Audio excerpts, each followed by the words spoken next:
फिर से वही सपना देखा? उसका कॉल आया था फिर से? हाँ, और वो भी ताऊ जी के सामने। सुभाष, कल सुबह तक मेहरा जी का ऑर्डर किसी भी हालत में भिजवाना है। जी भैया, लगभग सब कुछ अच्छे से तैयार है। और दीदी, पढ़ाई अच्छी चल रही है ना? जी पापा, कुछ दिन में एग्जाम्स हैं। रात के 10 बजे। अदिति, जा बेटा फोन उठा।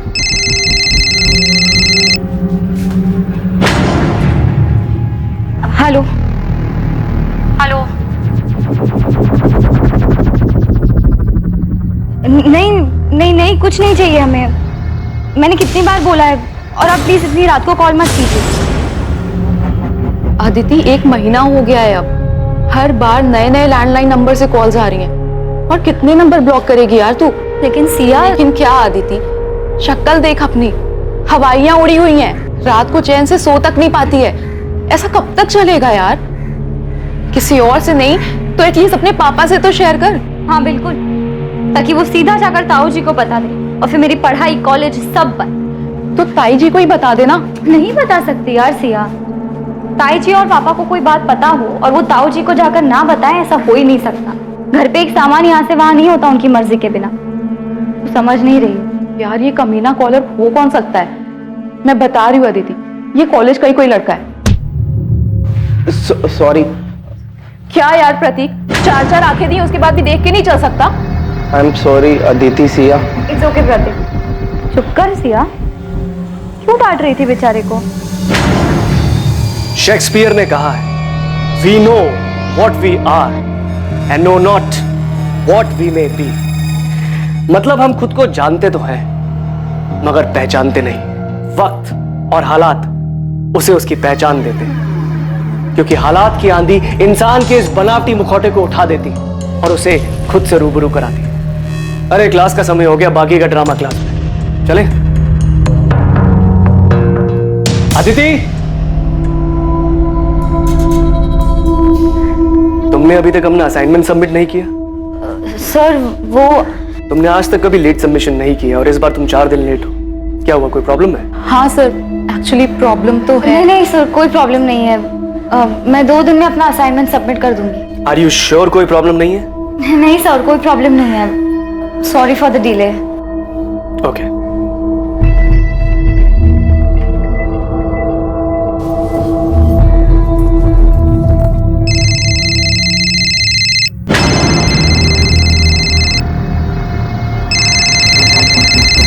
बेटा अदिति, फोन तो मेरा बजा, तुम क्यों चौंक गई? लाओ दो फोन। हेलो, हाँ पार्सल भिजवा दीजिए। हाँ हाँ ठीक है, चलेगा। बेटा अदिति, तो ठीक है ना? हाँ ताई जी, मुझे क्या होना था? तेरे ताऊजी और मैंने तेरी माँ से प्रॉमिस किया था, उन्हें वचन दिया था कि हम तेरा ख्याल रखेंगे। मैं तेरे साथ हमेशा हूं। बस 3 साल पहले इस घर में जो गलती हुई थी वो तुम मत दोहराना। नहीं ताई जी, मैं ऐसा कुछ नहीं करूंगी।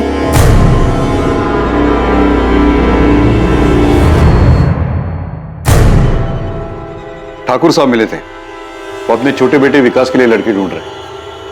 आदिति के बारे में पूछ रहे थे, तो मैंने उन्हें आदिति की फोटो दिखाई जो उन्हें पसंद है। वो आदिति से मिलना चाहते हैं। पिछली बार जो कुछ भी हुआ उसके बाद ठाकुर साहब अभी भी अपने बेटे के लिए। पिछली बार जो हुआ उसे भूल जाओ ज्योति, जो सामने उसे देखो। हो सकता है ठाकुर खानदान से हमारा रिश्ता होना लिखा है और रिश्ता खुद चलकर आ रहा है। विकास अच्छा लड़का है, मुंबई में रहता है, अगले हफ्ते कानपुर आ रहा है। मिल लेगा आदित्य से। पर मेरी पढ़ाई, कॉलेज का आखिरी साल है। तू फिक्र मत कर बेटा, तेरे एग्जाम्स के बाद ही तेरी शादी करेंगे। हाँ, एग्जाम के बाद ही शादी होगी, लेकिन सगाई इसी महीने होगी। ठाकुर साहब अब ज्यादा रुकना नहीं चाहते और मैं भी उनकी बात से सहमत हूं।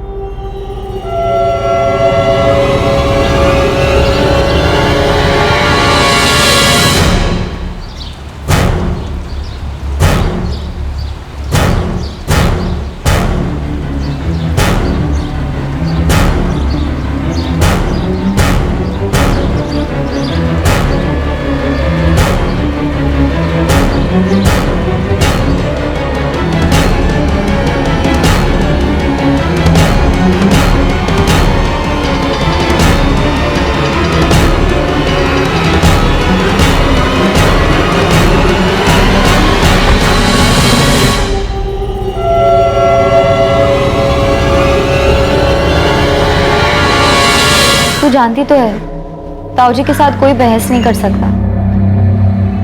उन्होंने कहा है तो शादी होकर रहेगी। मैं तुम्हारी जगह होती तो भाग जाती। ये सब कहना आसान है, और वैसे भी किस्मत में जो लिखा है उससे कौन भाग सकता है। प्रतीक, यहाँ क्या कर रहे हो? सर वो नोटिस। ये नोटिस 1 महीना पुराना है, आप पढ़ रहे हो उसे? तो वो मैंने देखा नहीं था, चलता हूँ सर मैं।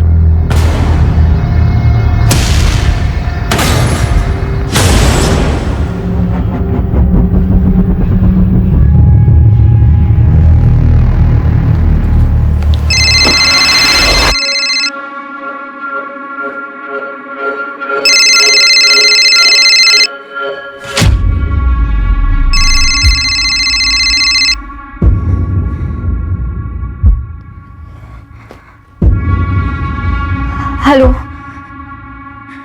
हेलो हेलो, कौन बोल रहा है? कुछ बोलते क्यों नहीं? क्यों परेशान कर रहे हो मुझे? अदिति, तुम सिर्फ मेरी हो।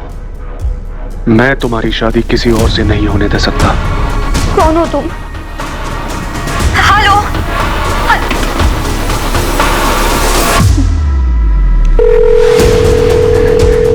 हेलो, हाँ अभी फिर से फोन आया था। इस बार धमकी दे रहा था कि किसी और से शादी नहीं करने देगा। अब बहुत हो गया, इस बार कुछ ना कुछ तो करना ही पड़ेगा। मैं बाद में बात करती हूँ, बाय।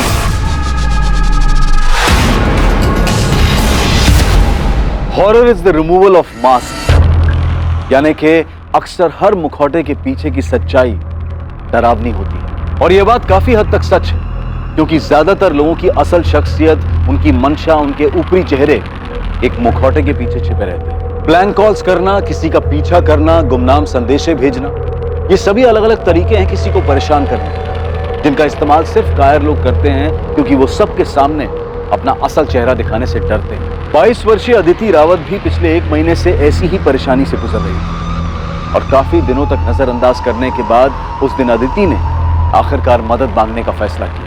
क्या समय रहते अदिति को मदद मिल पाएगी, या फिर उसने मदद मांगने में बहुत देर कर दी?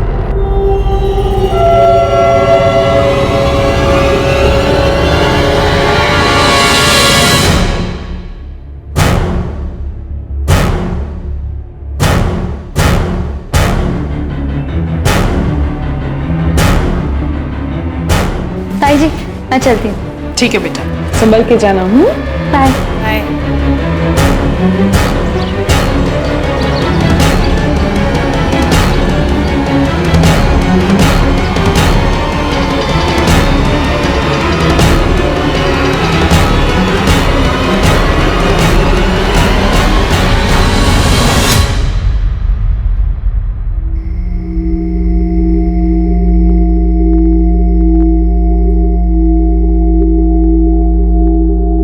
कॉलेज तो 5 बजे ही बंद हो गया था। पूरी कॉलोनी में देख के आ गया, पता नहीं ये अदिति कहाँ चली गई। भाभी, वो अदिति की सहेली है ना, सिया, उसका नंबर है क्या आपके पास? नहीं, मेरे पास तो नहीं है उसका नंबर। अरे वो कोई बच्ची नहीं है जो राह चलते खो जाए। शायद हमने उसे ज्यादा आजादी देकर कुछ गलती की है। ये आप कैसी बातें कर रहे हैं? मैं अदिति को अच्छे से जानती हूँ, वो ऐसा कुछ भी नहीं करेगी। 3 साल पहले भी हम सब लोग यही कह रहे थे। आप कहाँ की बात कहाँ लेके जा रहे हैं? हमारी बच्ची गायब है, उसे ढूंढने के बजाय आप पुरानी बातें लेके बैठ गए। मुझे लगता है हमें पुलिस के पास जाना चाहिए। सुभाष, इतने जल्दी में फैसला लेना ठीक नहीं है। सुबह तक रुकते, पुलिस के पास जाएंगे तो बात बढ़ेगी। पर भैया, सुबह तक हम पता नहीं सर अदिति कहाँ है, और उसका फोन भी ऑफ जा रहा है। अगर तुम्हें मिले तो बोलना मैंने बुलाया है। उसने अभी भी अपना असाइनमेंट सबमिट नहीं किया है। किसी के साथ किसी तरह के झगड़े का सवाल ही नहीं है। हम तो गारमेंट मैन्युफैक्चरर है, सीधा साधा कारोबार है। आप लोगों के पास अदिति के किसी दोस्त का नंबर कैसे नहीं? कभी जरूरत ही नहीं पड़ी सर। दरअसल मेरी बेटी बहुत सीधी सादी है, उसके कोई खास दोस्त भी नहीं है। बस पढ़ाई करती रहती है, घर से कॉलेज, कॉलेज से घर, इसके अलावा कहीं आना जाना नहीं होता। पर इस बार कहीं तो गई है वो। वैसे वो कॉलेज कैसे आते जाती थी? मतलब खुद की गाड़ी थी? नहीं सर, ऑटो से आती जाती थी।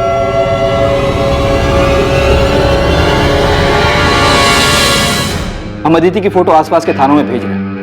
उसके कॉल रिकॉर्ड्स भी मंगाए, जिससे पता चल जाएगा कि उसने लास्ट बात किससे की। कल 3 सितंबर को अदिति कॉलेज ही नहीं आई थी? जी नहीं, पिछले कुछ दिनों से ना वो थोड़ी सी परेशान लग रही थी। मैंने उससे पूछा भी था कि कोई दिक्कत है, उसने बताया ही नहीं। शायद उसकी दोस्त सिया को पता हो, शायद उसे कुछ बताया हो।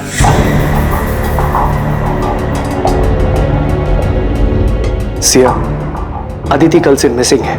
अगर तुम इसके बारे में कुछ भी जानती हो तो बेझिझक होकर इंस्पेक्टर साहब को बताओ। सर, अदिति को पिछले 1 महीने से ब्लैंक कॉल्स आ रहे थे। क्या? हाँ सर, और उसने इस बारे में अपने घर पे किसी को कुछ भी नहीं बताया था, क्योंकि उसके घर वाले बहुत पुराने ख्यालात के हैं। पर सिया, जब मैंने तुम लोगों से पूछा था कि ऐसी कोई दिक्कत है तो कम से कम मुझे तो बताना चाहिए था ना। सिया, कोई अंदाजा ऐसा कौन कर सकता है? कॉलेज का कोई हो सकता है? हाँ सर, मुझे भी ऐसा ही लगता है। इनफैक्ट मैंने अदिति को कई बार बोला था कि कोई कॉलेज का ही होगा।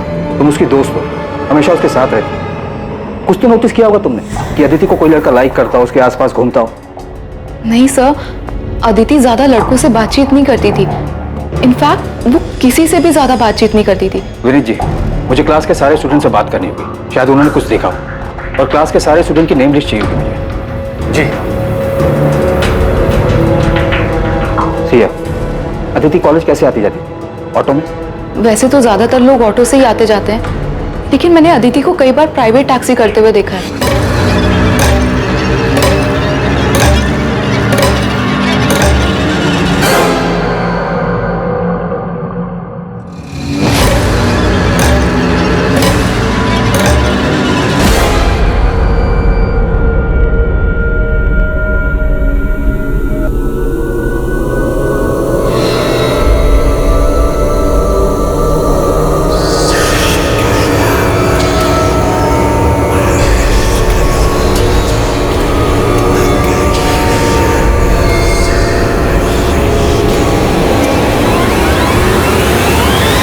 कोई उसे कॉल करके तंग कर रहा था तो उसे हमें बताना चाहिए था।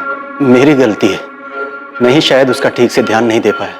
मैंने देखा था जब भी उसका फोन बजता था वो चौंक जाती थी। मुझे लगा शायद वो अपनी। आप कह रहे थे कि आप अदिति की कॉल रिकॉर्ड्स निकलवाने वाले हैं, उससे कुछ पता चला? कॉल रिकॉर्ड कल तक आएंगे जगमोहन जी। तब तक हम आपके घर के आसपास चलने वाले ऑटो और टैक्सी वालों से बात कर रहे हैं, लेकिन अभी तक अदिति को किसी ने पहचाना नहीं है। वैसे अदिति की फ्रेंड सिया का कहना है कि वो अक्सर प्राइवेट टैक्सी से आती जाती है।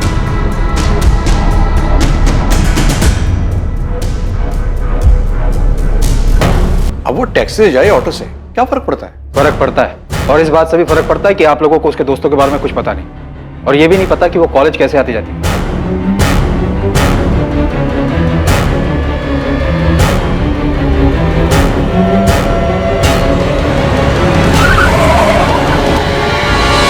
हमारी गलती है, पर वो ब्लैंक कॉलर वाली बात से मुझे बहुत डर लग रहा है। आप प्लीज मेरी बेटी को ढूंढ दीजिए। सर, अदिति राउत के कॉल रिकॉर्ड्स आ गए सर। और सर, अदिति के फोन पे आखिरी कॉल जिस नंबर से आया था वो फिलहाल स्विच ऑफ है, किसी शाहिद बेग का है, और दोनों में काफी बातचीत होती थी सर। शाहिद बेग?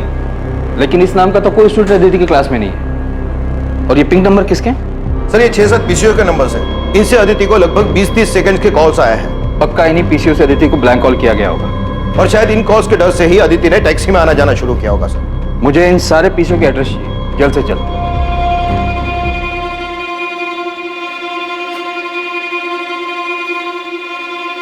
सुभाष, मैं जानता हूं तुम पर क्या बीत रही है। मेरा रवैया सख्त है, इसका यह मतलब नहीं कि अदिति की मुझे परवाह नहीं। और मेरी भी तो बच्ची है। गलती मेरी है भैया, मैं उसे समझ नहीं पाया।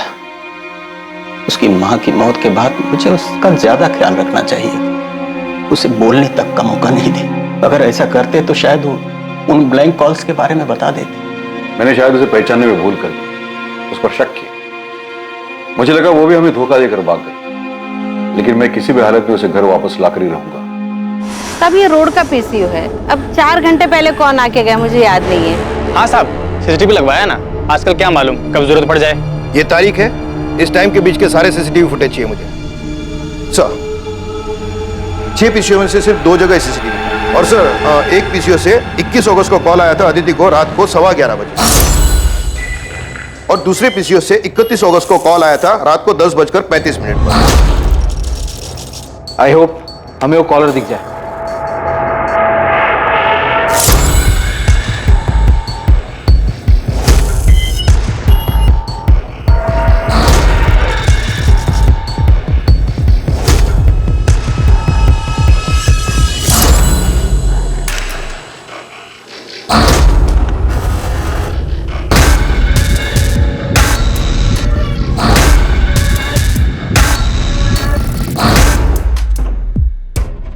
पूरे फुटेज में शक्ल तो नजर ही नहीं आ रही, सिर्फ पीठ नजर आ रहा है। काफी शातिर मालूम पड़ता है, कैप पहन कर आया था। जी सर। हाँ सर, मैं अभी आती हूँ। ध्यान से देखना सिया, चेहरा नहीं दिख रहा है, पर शायद बॉडी लैंग्वेज से तुम पहचान जाओ।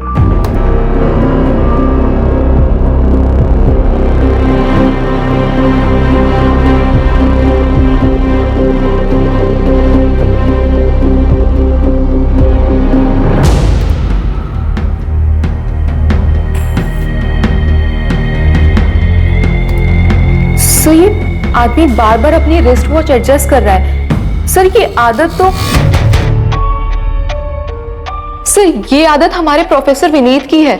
मैं कॉलेज का प्रोफेसर हूँ, कोई सड़क छाप रोमियो नहीं हूँ। आपको क्या लगता है मैं एक लड़की को ऐसे परेशान करूंगा? सर आप लोग गलत कर रहे हैं, मैंने कुछ भी नहीं किया, फिर आप मुझे कैसे लेकर आ सकते हैं? तुम्हारे फोन के लोकेशन डिटेल्स देखे हमने। अदिति को जिस पीसीओ से जिस टाइम पर ब्लैंक कॉल किया गया, उसी जगह उसी टाइम तुम्हारा फोन भी मौजूद था। सर ऐसा हो ही नहीं सकता, मैं हमेशा अपना फोन घर पे। मैकबेथ अपने राजा के प्रति बहुत वफादार, पर लेडी मैकबेथ के कहने पर उसके मन में भी राजा बनने के ख्वाब जाग गए। फिर क्या था, उसके एक वफादार मुलाजिम होने का मुखौटा गिर गया और खुद अपने हाथों से उसने अपने राजा को मार डाला। अब सोचने वाली बात यह है कि शायद मैकबेथ को यह खुद नहीं पता था कि उसके वफादारी के मुखौटे के पीछे एक दगाबाज शख्स है। इंसानी फितरत का कोई भरोसा नहीं होता, कभी कभी चेहरे के पीछे की असलियत बहुत भयानक होती है। क्लास का टाइम हो गया, अगली बार नेक्स्ट एक्ट पढ़ के आइएगा, वो डिस्कस करेंगे। एक्सक्यूज मी सर, मुझे नहीं लगता मैकबेथ ने कोई मुखौटा पहना था। इंसान खुद को ही ना पहचान सके, ऐसा कैसे हो सकता है? मुझे लगता है मैकबेथ ने ये सब उसकी बीवी के प्रभाव में आकर किया था। फाइनली इस क्लास में कोई तो है जो लिटरेचर में दिलचस्पी लेता है, वरना बाकी सब तो उल्लू की तरह ताकते रहते हैं। और रहा ताल्लुक तुम्हारे सवाल का, तो ये सवाल तुम अपने आप से पूछो। पिछले 1 साल में पहली बार तुमने मुझसे आके कोई सवाल किया है। क्या तुमने कभी ये सोचा था कि तुम सामने से आकर मुझसे शेक्सपियर डिस्कस करोगी? शायद ऐसी भी कोई अदिति है जिसे हम क्या तुम खुद नहीं जानती। वो बहुत शांत स्वभाव की थी, बाकियों से बिल्कुल अलग। मैं उसे करीब से पढ़ना चाहता था, जानना चाहता था। उसकी सादगी मुझे भाने लगी थी।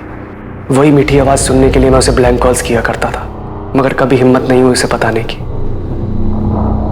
फिर इस बीच मुझे पता चला कि उसकी शादी की बात चल रही है। अदिति अभी सिर्फ तू 22 साल की है, इतनी जल्दी शादी कौन करता है? और तूने कुछ बोला नहीं? तू जानती तो है, ताऊ जी से कोई बहस नहीं कर सकता।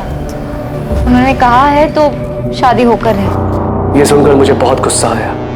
वो ऐसे कैसे किसी और के साथ शादी कर सकती थी? इसलिए उस दिन मैंने उसे कॉल करके पहली बार बात की। अदिति, तुम सिर्फ मेरी हो, मैं तुम्हारी शादी किसी और से नहीं होने दे सकता।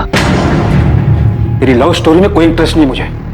ये बता अदिति कहाँ है, क्या किया तूने उसके साथ? सर मैंने उसके साथ में कुछ नहीं किया है। चुपचाप सच बता दे। अब लेक्चर खत्म, प्रैक्टिकल शुरू होगा, जिसमें सिर्फ सच बाहर आएगा।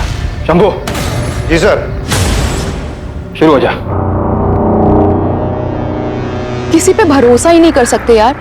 आई मीन प्रोफेसर विनीत जैसे पढ़े लिखे लोग ऐसी हरकत कर सकते हैं? हाँ, कौन असल में क्या है ये तो कोई नहीं बता सकता। बेचारी अदिति, एक तो पहले ही उसके घर में इतनी ज्यादा प्रॉब्लम थी, और अब ये ब्लैंक कॉल्स का चक्कर आके उसके सर पड़ गया। तुझे अंदाजा भी नहीं होगा यार कि उसके घर वाले हर बात को लेके कितनी रोक टोक करते थे। मैंने क्या किया पापा? जीन्स पहनने में क्या गलत है?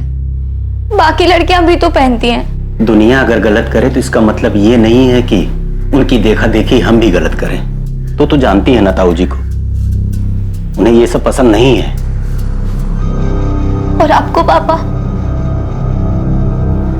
मैं जानती हूँ पापा, नाम सिर्फ ताऊ जी का आता है, पर आपकी सोच भी उनसे कुछ अलग नहीं है। ऐसी बात नहीं है बेटा, हम जिस समाज में रहते। पापा आप भी उन्हीं की तरह हैं, समाज की तरह, जो हर वक्त बस लड़कियों पर पाबंदियां लगाने के लिए और उन्हें हर बात के लिए जिम्मेदार ठहराने के लिए खड़े होते हैं। काश आज माँ जिंदा होती, वो ऐसा कभी नहीं होने देती। अदिति, सर अदिति को मैंने किडनैप नहीं किया है। या मुझे कहाँ लेके जा रहे हैं? मैं कोई क्रिमिनल नहीं हूँ। कोर्ट में पेशी है तेरी। हमने अर्जी दाखिल की तुझे रिमांड पर लेने के लिए। अब देखते हैं तू सच कैसे नहीं बोलता। 10 दिन हमारे साथ जेल में रहेगा ना तो सब उगल देगा। सर एक बात बहुत अजीब है। अदिति रोज एक प्राइवेट टैक्सी में आया जाया करती थी, और यही नहीं, रोज वो टैक्सी एक ही होती थी।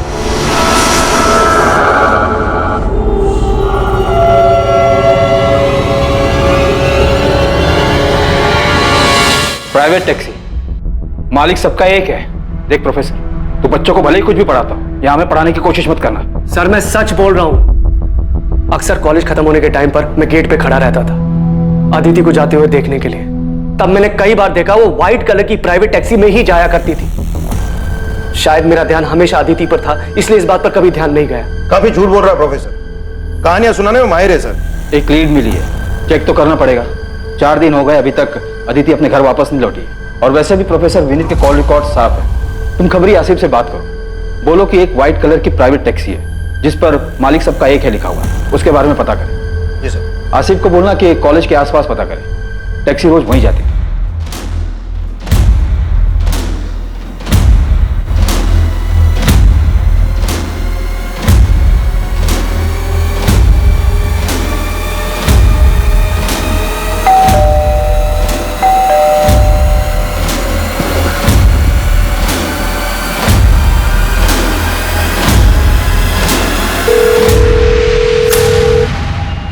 हेलो, आप कहाँ हैं? तुरंत घर आ जाइए। अरे लेकिन हुआ क्या है? जिसका डर था वही हुआ। हाँ, आप सवाल मत पूछिए, बस जल्दी घर आ जाइए। देखो मैं रास्ते में हूँ, गाड़ी में। तुम साफ साफ बोलो क्या हुआ है?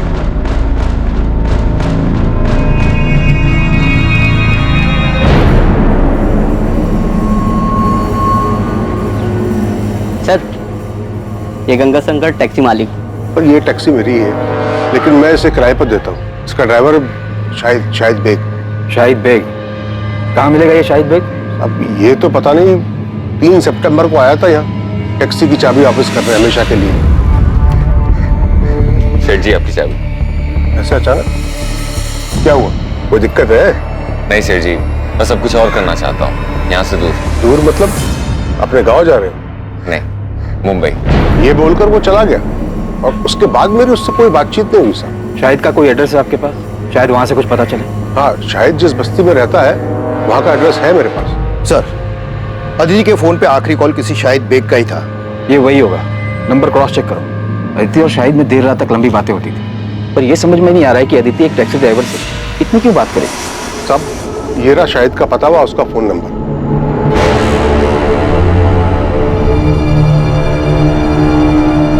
ये वही शाहिद बेग है। सर ये बालक यहीं शाहिद रहता था। 2 साल पहले उसने ये घर मुझसे किराए पे लिया था। आइए।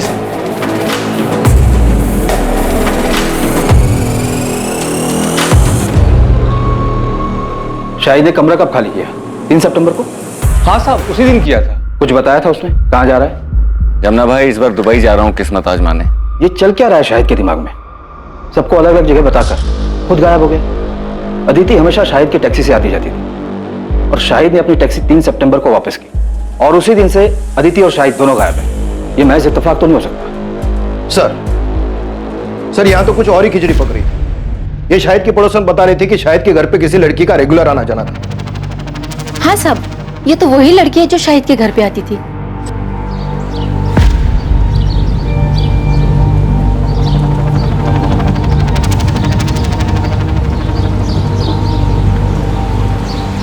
सब ये लड़की का और शाहिद का चक्कर चल रहा था। पर सब एक बात बोलूं, ये दोनों साथ में बहुत खुश दिखते थे।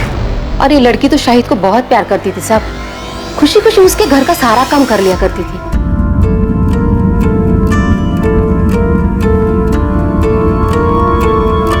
क्या कर रहे हो? कोई देख लेगा तो? तो देखने दो। तुम यहाँ क्या कर रहे हो? बुखार है ना, आराम करना चाहिए। चलो अंदर चलो। अच्छे बड़े घर की लड़की, कॉलेज जाने वाली, अपनी उम्र से काफी बड़े टैक्सी वाले के प्यार में पड़ गई। और इतना ही नहीं, अपना घर छोड़कर उसके साथ भाग भी गई। कुछ ज्यादा फिल्मी नहीं हो गया ये? नई पीढ़ी है सर, फिल्मों से सीखते हैं इन लोग। और फिर इस अदिति के घर वाले तो काफी पुराने ख्यालात के। शाहिद के कॉल रिकॉर्ड्स निकलवाओ और ये सच भी हमें रावत फैमिली को बताना ही होगा। कॉल डिटेल से तो यही लगता है कि अदिति और शाहिद आपस में काफी लंबी लंबी बातें करते, और इतना ही नहीं, अदिति शाहिद के घर भी आ जाया करती। वहां के आस पड़ोस के लोगों ने अदिति को कई बार देखा है, इसलिए हमें यकीन है कि अदिति और शाहिद एक दूसरे से प्यार करते थे और इसलिए भाग गए। शाहिद के गांव रायबरेली का एड्रेस मिला है, हम वहां जाकर पता करने की कोशिश। रहने दीजिए, आपकी मदद का बहुत बहुत धन्यवाद। अब उन्हें ढूंढने की कोई जरूरत नहीं है। अदिति खुद हमसे रिश्ता तोड़कर चली गई है। आप तकलीफ मत उठाइए, इस केस को क्लोज कर दीजिए। एक बार अदिति हमें मिल जाए उसके बाद तो ये केस हम क्लोज ही कर देंगे। हम लोगों ने फैसला कर लिया है, हमें उनसे कोई वास्ता रखना नहीं है और नहीं इस केस। जब आप लोग खुद अदिति को नहीं ढूंढना चाहते तो ये केस हम क्लोज कर देंगे।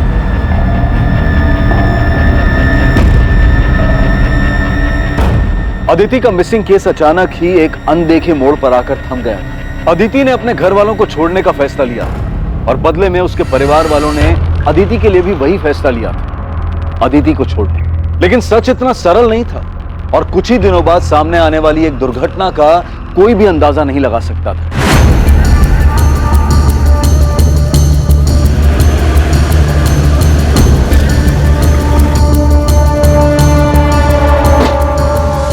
सर इस तरफ आइए, दिखाता हूं आपको।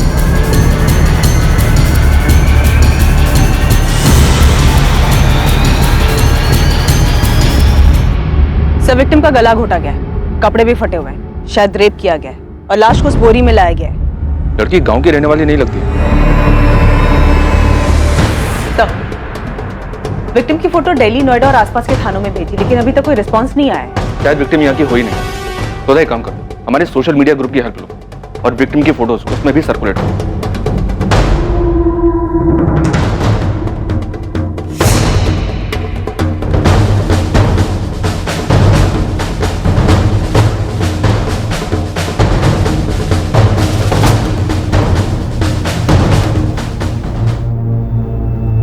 सोनाली, अरे कहाँ हो भाई? लेट हो रहा है यार, मुझे जल्दी लाओ। हाँ बस 5 मिनट, आपका टिफिन रेडी है।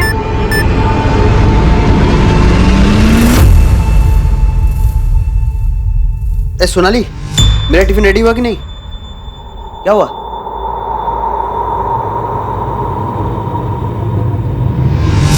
डेथ गला दबाने की वजह से हुई है। रेप? विक्टिम सेक्सुअली एक्टिव थी। अंदरूनी जांच के बाद ऐसा लगता है कि रेप नहीं हुआ है, लेकिन हाँ, हाथ में और पीठ पे जिस तरीके के खरोच के निशान है, उससे लगता है शायद जबरदस्ती करने की कोशिश जरूर की गई थी। और जब कोशिश में वो कामयाब नहीं हो पाया तो गुस्से में आकर उसने इसे मार डाला। डॉक्टर, इसका मर्डर कब हुआ होगा? लगभग 24-25 घंटे पहले। 24-25 घंटे पहले, मतलब 11 सितंबर की रात को।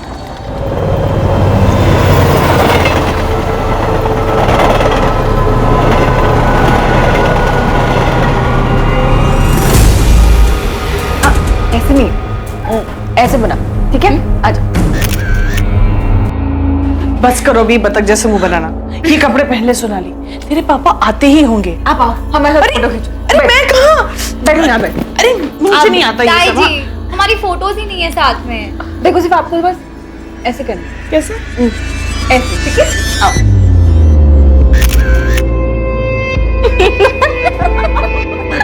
बहुत शैतान हो गया तुम। अगली बार ना आप ताई जी के लिए भी ऐसी ड्रेस लेके आना। चुप बेशरम।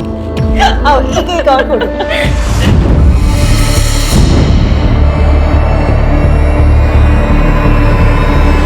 ये मेरे चाचा जी सुभाष रावत की बेटी है सर। हमारा घर कानपुर में है। अदिति वहीं रहती थी। आपने अपनी फैमिली को इन्फॉर्म कर दिया? नहीं सर, हिम्मत नहीं उन्हें फोन करने की। पिछले 3 सालों से कोई बातचीत नहीं है हम लोगों के बीच में, क्योंकि मैंने भागकर भानु से शादी की थी। वो आखिरी बार था जब मैंने उसे देखा था। आप हमें अपना कानपुर का एड्रेस दे दीजिए और अपने घर वालों के फोन नंबर्स, हम इन्फॉर्म कर देंगे।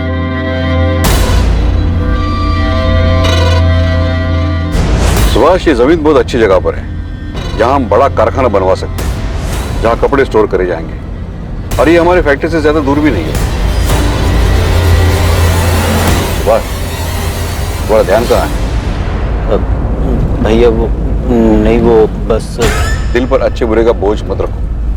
हमने कुछ गलत नहीं किया है। जो भी कुछ हुआ है उसके लिए अदिति खुद जिम्मेदार है। इसके बारे में बात करना भी फिजूल है। जो हुआ उसे भूल जाए। सोनाली ने जो नंबर दिया था उस नंबर पर रिंग तो जा रही है पर कोई फोन उठा नहीं रहा है। असल मैंने कानपुर पुलिस स्टेशन के पीएसआई अजय माथुर जी से बात की। अदिति की मिसिंग कंप्लेंट वही हैंडल कर रहे थे। 4 सितंबर को मिसिंग कंप्लेंट फाइल की गई थी। हाँ, अदिति रावत, उसके मिसिंग कंप्लेंट की इन्वेस्टिगेशन मैंने ही की थी, अभी कुछ दिन पहले की बात है। हाँ, एक टैक्सी ड्राइवर था शाहिद बेग नाम का, अफेयर था दोनों का, उसी के साथ चली गई। हम उन दोनों को ढूंढने में आगे बढ़ ही रहे थे कि अदिति की फैमिली ने केस क्लोज करने के लिए बोल दिया। सुधा, तुम तुरंत कानपुर के लिए निकलो और अदिति की फैमिली से मिलो। तब तक हम यहाँ सोनाली से बात करके देखते हैं, शायद उसे शाहिद के बारे में कुछ पता हो। Okay sir. सर, ये अदिति और शाहिद की जोड़ी थोड़ी अजीब नहीं है? अदिति एक अमीर लड़की है, शाहिद एक टैक्सी ड्राइवर। सोचने वाली बात यह है कि इन दोनों का मेल हुआ कैसे? आखिर अदिति को शाहिद से प्यार कैसे हुआ? उन दोनों में आखिर क्या मेल हो सकता था? इंसान के मन मंशा की कोई वजह नहीं होती। इस प्रेम कहानी में भी कुछ ऐसा ही हुआ।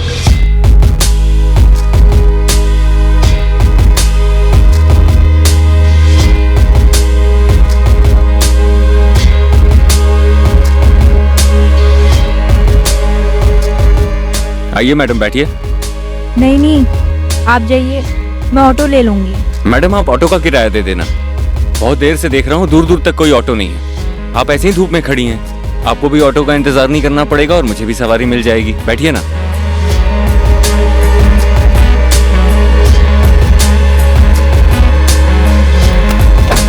ये उनकी पहली मुलाकात थी। मतलब तुम अदिति के रेगुलर टच में? हाँ सर, अभी इसी साल हमारी बातचीत शुरू हुई थी। घर से भागने के बाद बड़ी हिम्मत करके मैंने उसे फ़ोन किया था। उसने घर पे किसी से नहीं बताया था कि हम लोगों के बीच में बात होती, क्योंकि मेरे पापा यानी अदिति के ताऊजी बहुत ज़्यादा स्ट्रिक्ट हैं सर, और कोई उनकी मर्जी के खिलाफ जाए ये उनको बिल्कुल पसंद नहीं था। सोनाली, तुमने लव मैरिज की थी, कोई गुनाह नहीं किया था। लेकिन सर, मेरी पापा की नज़रों में ये किसी गुनाह से कम नहीं है। अदिति एक पढ़े लिखे रईस परिवार से थी। ये समझ में नहीं आ रहा है कि वो एक टैक्सी वाले के प्यार में कैसे आ गई। सर, ये बात मुझे भी बहुत अजीब लगी थी। मैंने पूछा भी था उससे। सर, दीदी, शाहिद भी अक्सर यही कहता है कि रूप की रानी सड़कों के राजा की लव स्टोरी है हमारी। मुझे यकीन है कि हमारा मिलना लिखा था। और रही बात मजहब जात पात के भेद की, तो मैं ऐसी ओछी बातों में विश्वास नहीं रखती। मैं जात पात की बात नहीं कर रही हूँ अदिति, मैं लोगों के पढ़े लिखे होने के नजरिए, उनके इंटेलेक्चुअल लेवल की बात कर रही हूँ। तूने कहा था ना कि वो सिर्फ 5वीं क्लास तक पढ़ा है, तो उसे तो तेरी बात भी समझ नहीं आती होगी। तुम लोग बात क्या करते हो आपस में? बातें करने के लिए इंटेलेक्चुअल लेवल की नहीं, बस इंसान में थोड़ी सी दिलचस्पी दिखाना ही काफी होता है। कौन सी किताब पढ़ रही हैं मैडम जी? क्यों? इतने ध्यान से पढ़ रही हैं तो काफी अच्छी ही होगी। The tragedy of Othello with connections. अरे बाप रे, इतना बड़ा नाम। मैं तो ये नाम याद करने गया तो पूरा हफ्ता लग जाएगा।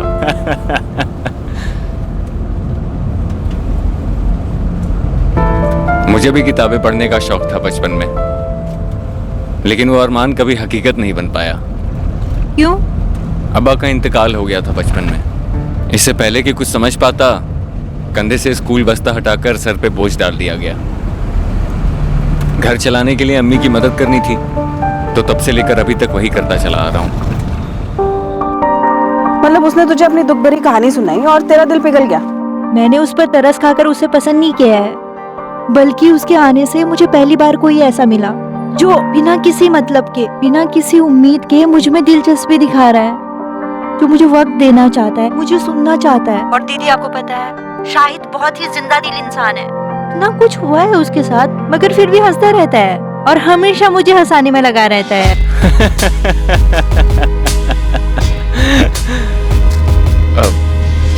सॉरी मैडम, वो एक बात याद आ गई। वो मेरी पड़ोसन है ना, उसको जब बुखार होता है ना तो वो बहुत खुश हो जाती है। पता है क्यों? उसे लगता है वो बहुत हॉट लग रही है।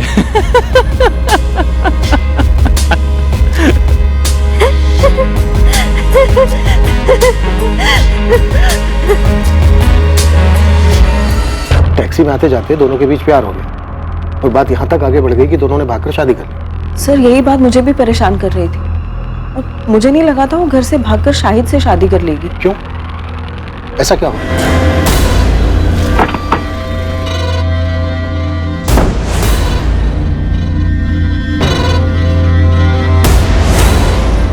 वो टैक्सी वाले शायद ने मेरी अदिति को मार दिया। इन्वेस्टिगेशन चल रही है सुभा जी, लेकिन एक और पॉसिबिलिटी ये है कि शायद शाहिद को भी मार दिया गया होगा। लेकिन मुझे पूरा यकीन है कि उसी कमीने ने आदित्य को मारा होगा। मैंने उसे तभी पहचान लिया था जब वो दोनों शादी करके यहाँ आए थे हमारे पास। क्या आप लोग पहले से जानते थे कि उन दोनों ने शादी कर ली थी? शाहिद पहले से शादीशुदा था, तो फिर अदिति उसके साथ भागी क्या? सर यही बात तो मुझे समझ नहीं आ रही है। अदिति ने कहा था कि शाहिद ने उसके साथ धोखा किया है। शाहिद ने मुझे धोखा दिया है दीदी। मैं उसके लिए सब कुछ छोड़ने को तैयार थी, उसने मुझे अंधेरे में रखा। छोड़ो, काम करने दो। सारा सामान यहाँ वहाँ फेंक कर रखा है, इसीलिए बीमार पड़े थे तुम। हाँ तो ये बीमारी की तो मेहरबानी है जो तुम मेरे गरीब खाने में आई। हाँ बस हाँ, अब ठीक से सफाई करने दो। ठीक से साफ सफाई नहीं होगी तो वापस बीमार पड़ जाओगे।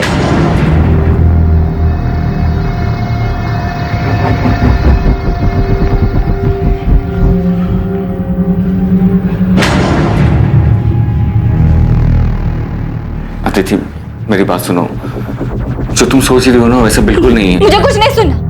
मैंने पहली बार किसी पर भरोसा किया, दिल से सच्चा प्यार किया, और तुमने बदले में मुझे क्या दिया? तुमने मेरा भरोसा तोड़ दिया। अदिति सुनो मेरी बात सुनो। अदिति अदिति पिछले 1 महीने से मेरी अदिति से बात नहीं हो पाई थी सर, इसीलिए इस सब के बाद उन दोनों के बीच क्या हुआ मुझे नहीं पता सर। पर अदिति की बातों से ये जरूर लगता था कि वो शाहिद से बहुत ज्यादा प्यार करती है। कौन सा प्यार? साफ साफ दिख रहा है कि उसने अपनी चिकनी चुपड़ी बातों में अदिति को फंसाया और भगाकर शादी करके ले आया हमारे पास। उसने सोचा कि शादी करेंगे तो हम कुछ बोलेंगे नहीं और वो घर जमाई बन के बैठेगा। कब आए थे यहाँ मिलने के लिए? गायब होने के 5 दिन पहले, मतलब 8 सितंबर को। जी, अदिति आशीर्वाद लेने आई थी शाहिद के साथ। मेरी तो कुछ समझ में नहीं आया, इसलिए मैंने तुरंत इन्हें फोन किया। देखो मैं रास्ते में हूँ, गाड़ी में। तुम साफ साफ बोलो क्या हुआ है? अदिति आई है शादी करके। मुझे तो कुछ समझ ही नहीं आ रहा था कि मैं क्या करूं। अदिति, ये सब क्या नाटक है? क्या चल रहा है? ये कौन है लड़का? जी मैं शाहिद बेग, टैक्सी चलाता हूँ। हम दोनों एक दूसरे से बहुत प्यार करते हैं और नई जिंदगी शुरू करने से पहले आप लोगों का आशीर्वाद चाहते हैं। मैं आपसे वादा करता हूँ कि मैं आपकी बेटी को बहुत खुश रखूंगा। पापा प्लीज एक बार मेरा साथ दे दीजिए पापा। सच में शाहिद से बहुत प्यार करती हूँ। इतना बड़ा कदम उठाने से पहले कम से कम एक बार तो बता देती। तेरे ताऊ जी को पता चला ना तो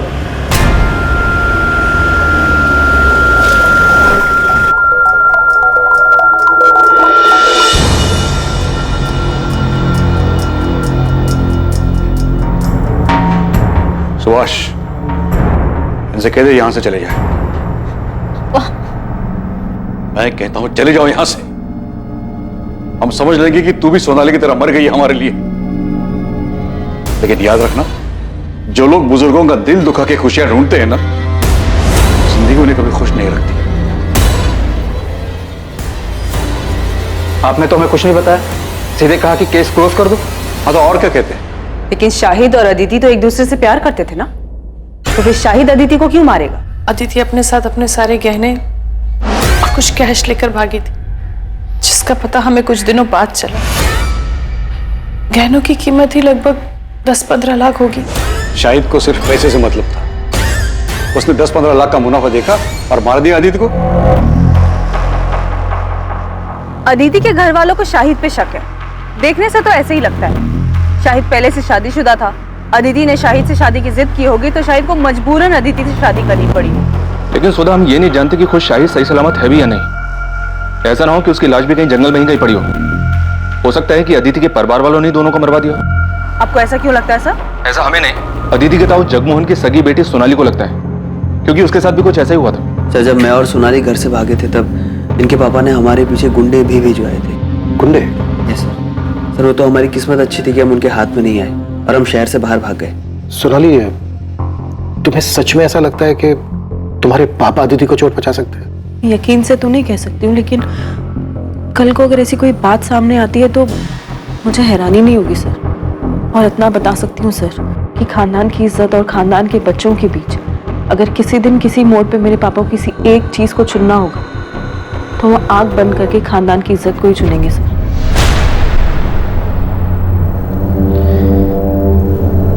अदिति की बॉडी कल सुबह मिलेगी। अदिति ने भले ही अपने औलाद होने का फर्ज ना निभाया हो, लेकिन हम तो बड़े हैं, हमें अपना फर्ज निभाना ही होगा। उसका अंतिम संस्कार करना। इंसान वही होता है जो दूसरों की गलतियों से कुछ सीखे, लेकिन लाख समझाने के बावजूद भी अदिति ने वही गलती दोहराई। उसे वही मिला जो उसने बोया था।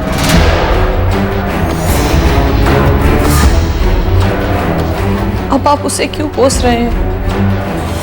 वो तो जिंदा भी नहीं है। जिंदा नहीं है क्योंकि उसने परिवार और इज्जत को छोड़कर एक मक्कार का हाथ थामा था। शरीर की गलती थी, उसको सजा मिल गई, लेकिन आत्मा को मुक्ति मिलना बहुत जरूरी है। इसलिए उसका दाह संस्कार करके हमें अपना फर्ज निभाना है।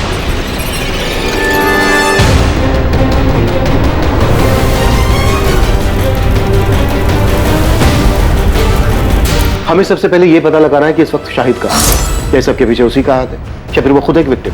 सर, जहां अदिति की लाश मिली उसी जंगल वाले एरिया में हम लोग शाहिद की डेड बॉडी को भी सर्च करें। शायद कोई जंगली जानवर उसे अंदर खींच कर ले गया। अगर खुद शाहिद मर चुका है तो फिर साफ साफ ये ऑनर किलिंग का केस बनता है, और ये काम अदिति के ताऊ जगमोहन और उसके पिता सुभाष का हो सकता है। शक इसलिए भी हो रहा है क्योंकि जगमोहन की बेटी सोनाली को भी अपने पिता पर भरोसा नहीं है। वैसे इन लोगों के अलावा और किसका काम हो सकता है? प्रोफेसर विनी, कानपुर के पीएसआई अजय माथुर बता रहे थे इस प्रोफेसर के बारे में। फाइनली इस क्लास में कोई तो है जो लिटरेचर में दिलचस्पी लेता है, वरना बाकी सब तो उल्लू की तरह ताकते रहे। अदिति से एक तरफा प्यार किया करता था, ब्लैंक कॉल भी किया करता था, यहाँ तक कि उसने धमकी भी दी थी अदिति को किसी और से शादी ना करने की। और जब कॉलेज वालों को इसके बारे में पता चला तो उसे कॉलेज से निकाल दिया गया। इस वक्त कहाँ है विनी? माथुर साहब बता रहे थे कि कॉलेज से निकाले जाने के बाद वो अपने घर में ही बंद। क्या करता बेचारा ओथेलो? प्यार में जलन होना स्वाभाविक है। वो अपने प्यार को किसी और के साथ नहीं देख सकता था, इसीलिए उसने खुद उसको।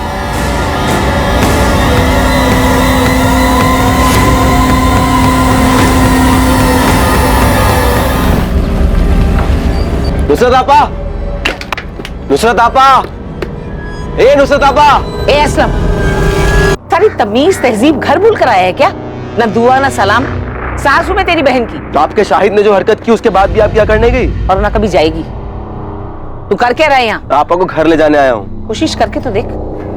असलम, तुम यहाँ? चले आपा, तेरा शौहर अभी घर नहीं आने वाला है। चल अपना सामान बांध और घर चल मेरे साथ। मैं कह रहा हूँ ना, चल। नुसरत, अंदर जा। ए आपा।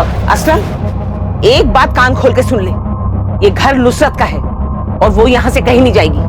और दोबारा मेरे घर के दरवाजे पे आकर इस तरह चिल्लाया ना तो समझ लेना, ये सरोटा सिर्फ सुपारी नहीं, जबान भी काट सकता है।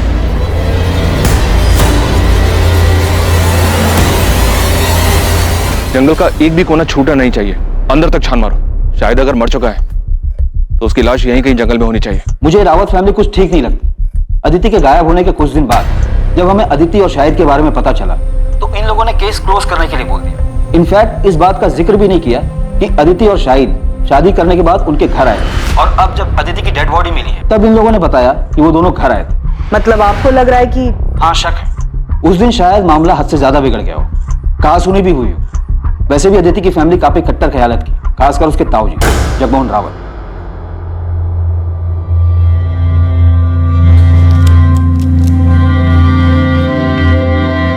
मैं जरा बाहर से उठ आता, कुछ काम है। तुम सुभाष को देखते रहे, अब भी दिल पर बोझ लेकर बैठे। लेकिन इसमें उनकी क्या गलती थी? वो खुद को क्यों दोष दे रहे? ज्योति, रिश्ते का गला घोटना इतना आसान नहीं है, फिर चाहे तुम्हारे पीठ में कोई चुराई क्यों ना घोंपते। सर, माथुर सर ने शाहिद के रायबरेली वाले घर का एड्रेस भेजा है। उदित, तुम तुरंत रायबरेली के लिए निकलो, और अगर ये सारा काम शाहिद का क्या कराया है और वो रायबरेली में कहीं छुपा हुआ है तो पहले से ही चौकन्ना होगा। और अगर उसे तनिक भी भनक लग गई तुम्हारे रायबरेली जाने के बारे में तो वहां से निकल सकता है, और हम ये चांस बिल्कुल नहीं ले सकते। सो बी केयरफुल। मैं लोकल पुलिस से बात करता हूं।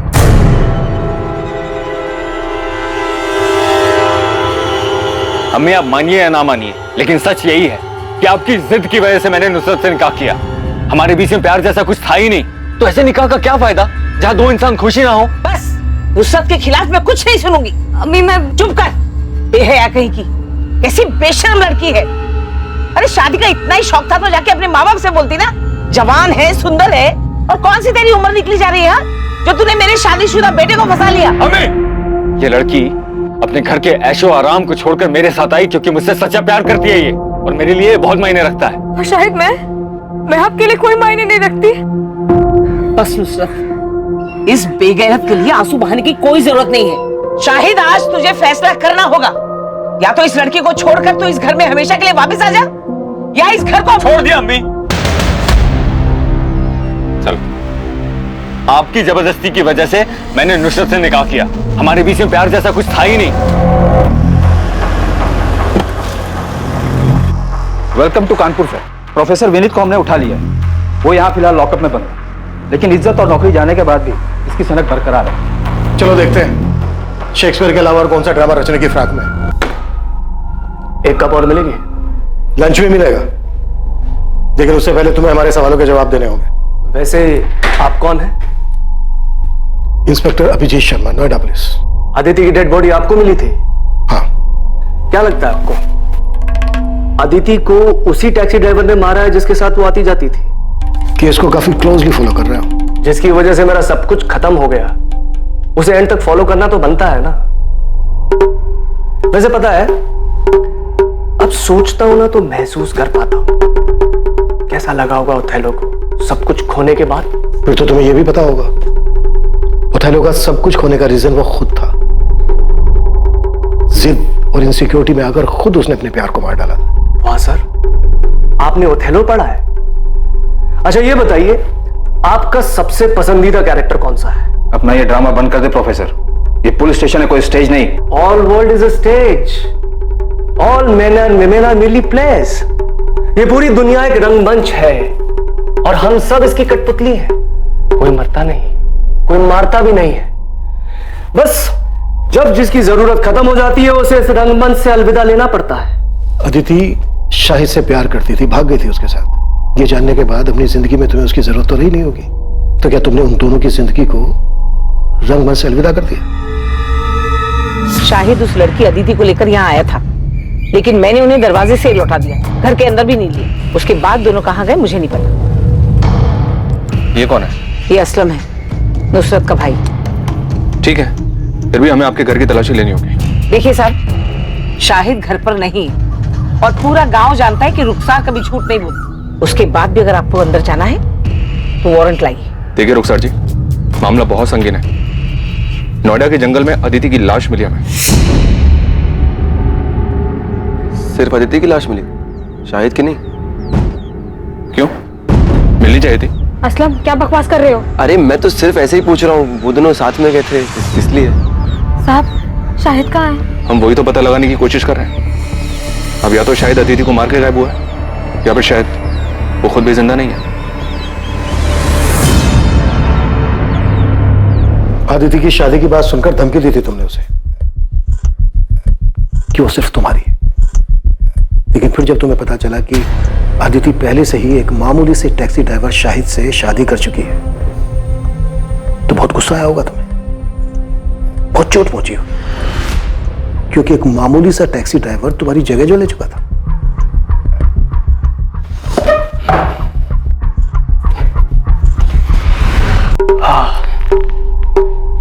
लीजिए, अब मैंने आपकी जगह ले ली, आपकी कुर्सी पर बैठा हूं, तो आप मेरा खून करना चाहते हैं? नहीं ना, क्योंकि आप जानते हैं कि मेरे यहां बैठने से आपकी वैल्यू और आपकी पोजीशन में कोई फर्क ही नहीं पड़ता। ठीक उसी तरह, चाहे मुझे अच्छा लगा या नहीं लगा, सच यही था कि अदिति उस टैक्सी ड्राइवर से प्यार करती थी। मेरे जोर जबरदस्ती करने के बाद भी उसके मन में उस टैक्सी ड्राइवर के लिए जो प्यार था उसमें कोई फर्क ही नहीं पड़ता। इसलिए जगह ले ली नहीं ले ली, ये सब बकवास है। एक बार को तो तुमने सोचा होगा कि अदिति पढ़ी लिखी लड़की है, उसका और तेरा इंटेलेक्चुअल लेवल मैच करता है, और दूसरी तरफ वो टैक्सी ड्राइवर शाहिद जिसका अदिति के साथ कोई मेल नहीं था। आपको लगता है कि मैं इंटेलेक्चुअल हूं और वो टैक्सी ड्राइवर गवार है? सर, ये सिर्फ एक मुखौटा है, जो अंदर के असली चेहरे को छुपा देता है। बात को गोल गोल घुमाने से मुद्दा नहीं बदल जाता प्रोफेसर। जो बात है सच सच बता दे, वरना इसी लॉकअप के अंदर एक एक करके तेरे चेहरे से सारे मुखौटे उतार देंगे हम। मुखौटा पहले उनका उतारिए जो खानदानी और इज्जतदार होने का दावा करते हैं, और फिर उसी शान की आड़ में अपनों की ही बलि चढ़ा देते हैं। अदिति का मर्डर उसकी फैमिली का है? नहीं, मैंने ऐसा तो नहीं कहा, लेकिन लगता है आपके मन में उनके लिए शक है, तभी सबसे पहले उनका ख्याल आया। वैसे आपको उस टैक्सी ड्राइवर की फैमिली पर भी शक होगा। जरा सोचिए ना सर, अगर मोहब्बत की दुश्मनी फैमिलीज ना होती तो ये दुख भरी प्रेम कहानियां अमर कैसे हो पाती?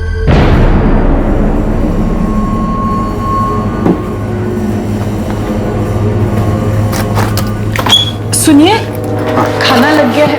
हाँ। इतने पैसे? वो ऑफिस में एक एम्प्लॉय की माँ हॉस्पिटल में एडमिट है, उसकी मदद के लिए।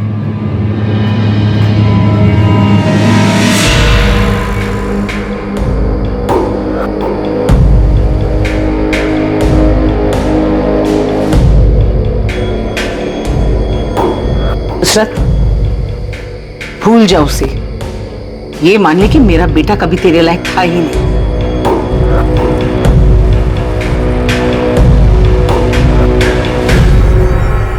साहब, मेरा भाई असलम दिल का बहुत अच्छा है, उसने कभी किसी का बुरा नहीं चाहा, लेकिन शाहिद की दूसरी निकाह की बात सुनकर वो बहुत गुस्सा हुआ था।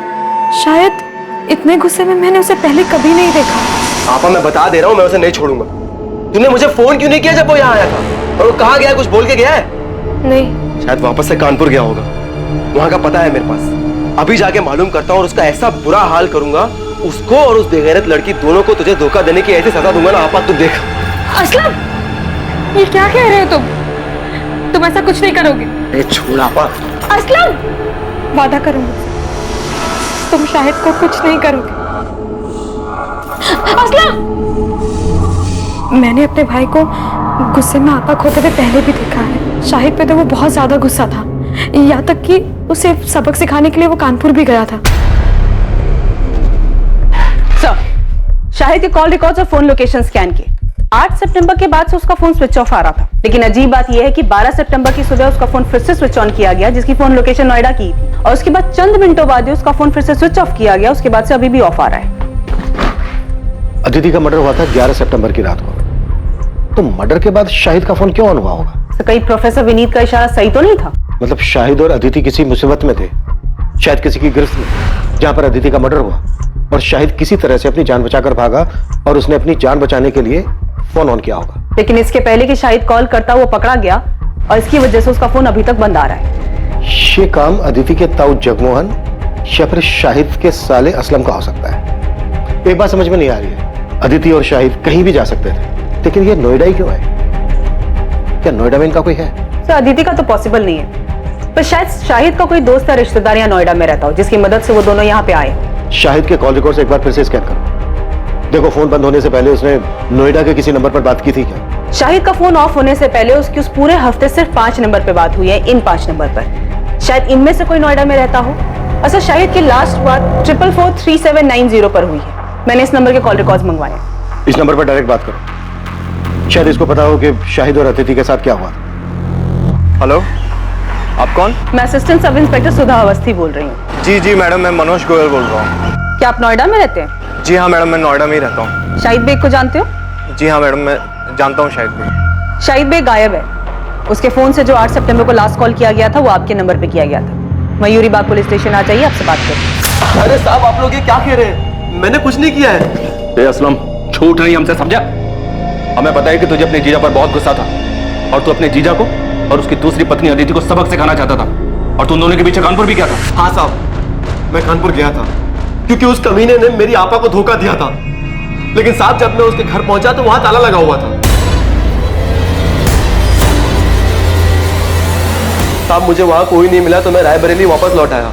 और साहब, अगर मुझे वो शाहिद मिल भी जाता तो मैं उसे 2 हाथ मारकर छोड़ देता, उसकी जान थोड़ी ना लेता।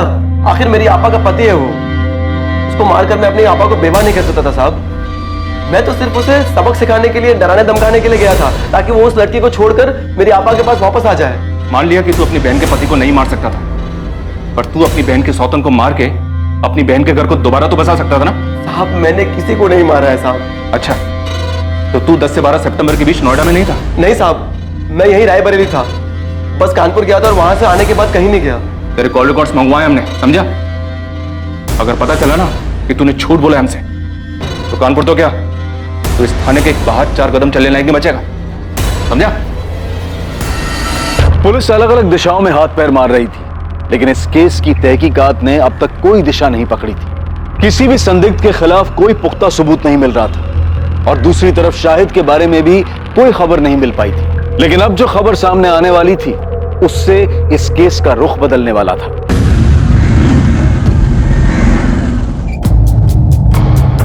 सर मैं भी रायबरेली से ही हूँ, नोएडा में पिछले 8 सालों से रह रहा हूँ। शाहिद मेरे बचपन का दोस्त है। क्या तुम ये भी जानते हो कि शाहिद एक लड़की के साथ भाग कर यहाँ नोएडा आया था? जी सर, जानता था, और ये भी जानता हूँ कि उस लड़की का नाम अदिति है। 12 सितंबर को हमें अदिति की डेड बॉडी। क्या डेड बॉडी? शाहिद का डर सही नहीं। शाहिद अदिति के साथ ऐसा नहीं कर सकता। वो दोनों एक दूसरे से बहुत प्यार करते थे। उन दोनों ने शादी भी की थी, पर उनके घर वालों ने मानने से इनकार कर दिया, तो उसने मुझे फोन किया।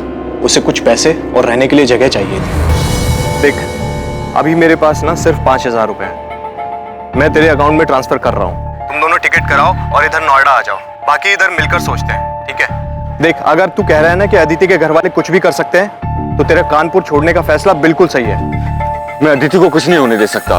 मैं बस जल्दी से नोएडा की ट्रेन पकड़ के आ रहा हूँ। अब हमें कानपुर या रायबरेली में रहने में डर लग रहा है। सर, शाहिद मेरे पास यहाँ नोएडा आ गया था। तो 2 दिन शाहिद यहाँ नोएडा में तुम्हारे पास तुम्हारे घर पे रुका था? हाँ सर, मैंने इंतजाम किया था। वैसे मैं एक छोटा मोटा स्टेट एजेंट हूँ सर। सेक्टर 49 में एक फ्लैट मेरे पास खाली पड़ा था, उसकी चाबी मेरे पास ही थी। वो फ्लैट मुझे किराए पे चढ़ा, तो मैंने शाहिद और अदिति को वहाँ रहने दिया।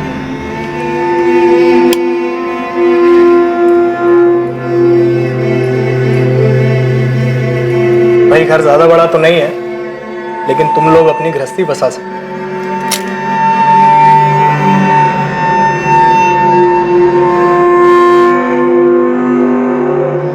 घर बड़ा नहीं, इंसान का दिल बड़ा होना चाहिए, जैसे कि आपका है। Thank you so much Manoj भैया। ये बात शायद 8 सितंबर की हुई। वो दोनों बहुत खुश थे। मैं चाबी देके वहां से निकल गया और शाहिद ने मुझे बताया था कि वो अपना फोन ऑफ रखेगा, तो मेरी इस बीच उससे कोई बात नहीं हुई। 2 दिन बाद 10 तारीख को जब मुझे वक्त मिला तो मैं उनका हाल चाल लेने के लिए वहां पहुंचा।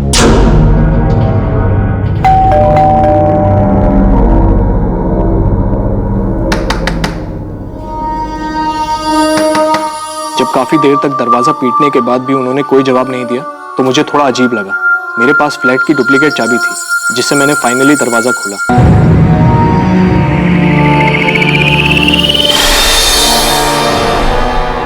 लेकिन अंदर का नजारा देखकर मैं हैरान रह गया।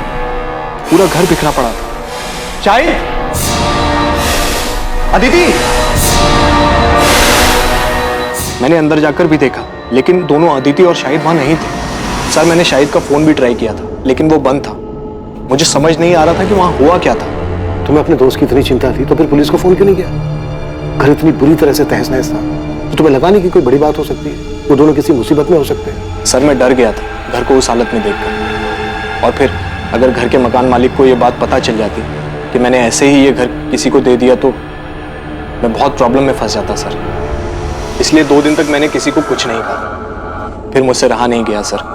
मैं पुलिस के पास आने ही वाला था कि शाहिद का फोन मुझे आया। 2 दिन बाद, यानी कि 12 तारीख को। लेकिन अदिति का मर्डर तो 11 तारीख की रात को हुआ था। और शाहिद का फोन तो बंद था। इनफैक्ट 12 सितंबर की सुबह को कुछ सेकंड के लिए उसने अपना फोन ऑन किया था, लेकिन उस बीच उसने कोई कॉल नहीं किया। हाँ मैम, उसने अपने मोबाइल से नहीं, किसी अनजान नंबर से कॉल किया था। मनोज, वो लोग अदिति को उठा के ले गए। अरे कौन ले गया, कहाँ ले गया? उस दिन घर में हुआ क्या था शाहिद? मैंने उसको प्रॉमिस किया था मैं उसे कुछ नहीं होने दूंगा, लेकिन मैं उसको नहीं बचा पाया मनोज। नहीं बचा पाया मतलब?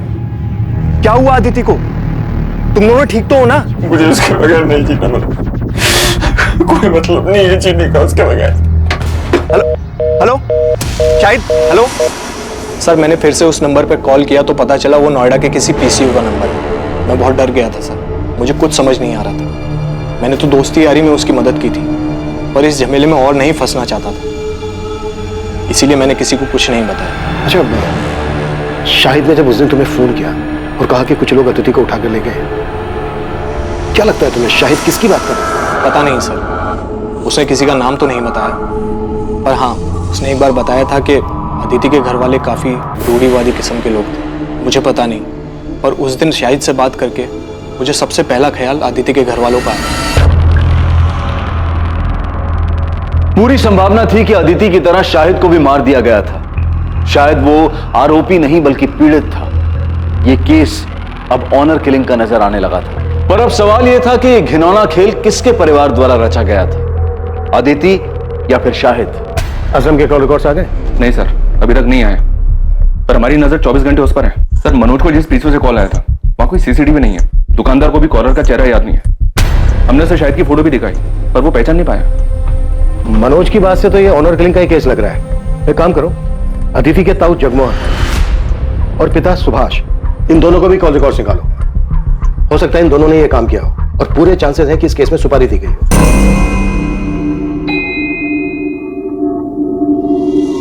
कहीं जा रही हो? हाँ, वो थोड़ा बाजार जा रही थी, सामान लाना था। अरे तो ड्राइवर को बोल देती, वो लेके आता। अरे नहीं, यही पास के बाजार ही जा रही हूँ, पैदल चली जाऊंगी, इसी बहाने थोड़ा चलना हो जाएगा। चलती हूँ।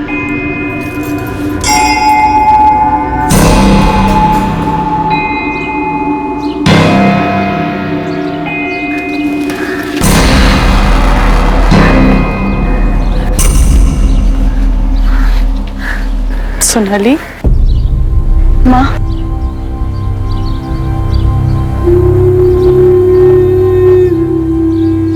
सोनाली, तुझे ये जगह याद है? तुझे और अदिति को ये जगह बहुत पसंद थी। तू तो दूसरे बच्चों के साथ खेलती थी, लेकिन अदिति चुपचाप एक जगह बैठकर किताब पढ़ा करती थी। मैंने जो किया उसके लिए अब तक नाराज हो आप मुझसे, या आप पापा से डरती हैं कि उन्हें पता चल गया तो बवाल मचा देंगे? सोनाली, ये सब इतना आसान नहीं है। हम जिस समाज में रहते हैं, बस इसी समाज की वजह से आज तुम्हारी दोनों बेटियां तुमसे अलग हैं, और पापा की इस रूढ़िवादी सोच की वजह से ना आज अपनी एक बेटी को हमेशा हमेशा के लिए खो चुकी हैं आप। घर में अगर कम से कम आपने अदिति को समझने की कोशिश की होती ना, तो इस तरह घर से भागी नहीं होती। शायद उसके अकेलेपन का सहारा इसीलिए बन पाया क्योंकि हम लोग, उसका परिवार उसको समझ ही नहीं पाए, और इन्हीं सभी बंदिशों की वजह से उसने ये बगावत की थी। लेकिन इस बगावत का क्या फायदा? आखिर सजा तो उसे ही भुगतनी पड़ी ना। इसका मतलब अदिति की मौत उसकी बगावत की सजा थी? माँ, मुझे सच सच बताओ, क्या अदिति को मरवाने में पापा का हाथ था? मुझे नहीं पता सोनाली, और सच पूछो तो मैं जानना भी नहीं चाहती। इसका क्या मतलब है माँ? आप कुछ जानती हैं? अदिति की मौत के बारे में आप कुछ जानती हैं?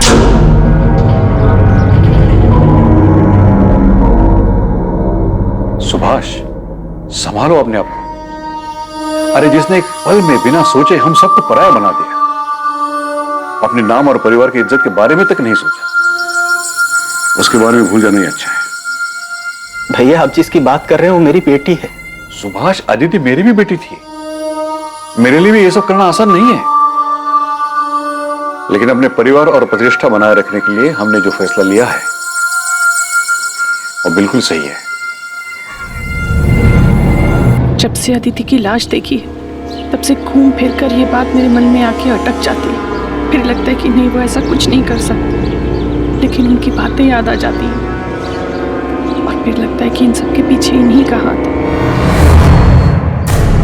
हाँ, ये सच है कि 3 साल पहले जब सोनाली घर से भाग गई तो मैंने कुछ लोगों को पैसे दिए, उन्हें सोनाली के पीछे भेजा था, लेकिन उसे मारने के लिए नहीं, बल्कि उसे वापस घर लाने के लिए। बाप हूं मैं उसका, कसाई नहीं हूं। इससे पहले कि वो भानु से शादी कर ले, मैं एक आखिरी कोशिश करना चाहता हूं। पहली बार सोनाली आपके हाथ से बच के निकल गई, आप कुछ नहीं कर पाए, लेकिन इस बार अदिति के वक्त आप कोई चांस नहीं लेना चाहते होंगे। वैसे भी अदिति आपकी सगी बेटी तो थी नहीं। जब अदिति और शाहिद आपके पास आशीर्वाद लेने आए होंगे तो आपका खून तो खोला ही होगा। मैं अदिति पर गुस्सा नहीं था, उसकी नादानी पर हैरान था। बुरा तो इस बात का लग रहा था कि मैं अपनी बेटी को समझ ही नहीं पाया। शायद इसीलिए उसने मुझसे बिना पूछे इतना बड़ा कदम उठाया, इतनी बड़ी गलती कर दी। तो मतलब आप ये मानते हैं कि अदिति ने जो किया वो गलत था? हाँ बिल्कुल गलत था, और आज जो उसकी हालत हुई है वो उसी गलती का नतीजा है। तो आप ये मानते हैं जगमोहन जी कि अदिति की मौत उसकी गलती की वजह से हुई? तो जाहिर सी बात है इस बात पर आपको खुशी हुई होगी। ये कैसा बेहुदा सवाल है इंस्पेक्टर? अदिति मेरी भी बच्ची थी, मुझे जिंदगी भर उसे खोने का दुख रहेगा। और पछतावा? हाँ, वो भी है कि मैं अपनी बेटी को समझ नहीं पाया, बाप होने के बावजूद अपनी बेटी को बचा नहीं सका। भैया का तो नहीं जानता, पर मैं अपनी बेटी को कभी कोई नुकसान नहीं पहुंचाऊंगा। हर मुजरिम शुरुआत में अक्सर यही राग अलापता है जगमोहन जी। ठीक है, इसके आगे मैं कुछ नहीं बोलूंगा। आप जो सोच रहे हैं उसे साबित करके देखिए।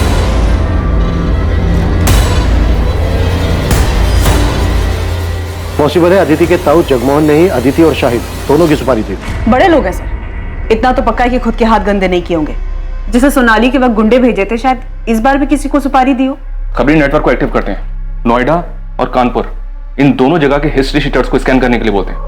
अगर इन दोनों में से किसी भी जगह से सुपारी निकली होगी तो पता चल जाएगा।